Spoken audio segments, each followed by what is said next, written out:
নমস্কার, আমি প্রিয়াঙ্কা। পরশু ছিল আমার পিসির বিপত্তারিণীর উপোস। আর প্রত্যেক বছরের মতো আমিও পিসির বাড়ি চলে গিয়েছিলাম পিসিকে একটু হেল্প করতে।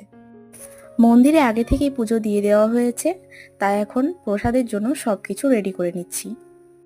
আমি ময়দা মেখে লুচিগুলোকে বেলে দিচ্ছি আর পিসি ভেজে নিচ্ছে।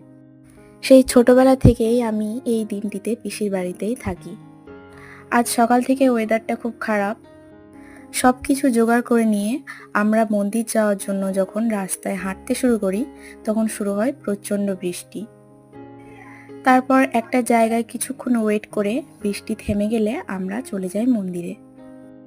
এখানে পৌঁছে দেখি প্রচুর মহিলারা এসেছেন আর পুজোও শেষ হয়েছে। এখন শুরু হয়েছে ধাগা বাঁধা। মন্দির থেকে ফিরে এখন যাচ্ছি পাড়ার লোকেদের প্রসাদ দিতে। আর এই যে পুরোনো ধাগা ফেলে দিয়ে এখন পরে নিয়েছি নতুন ধাগা।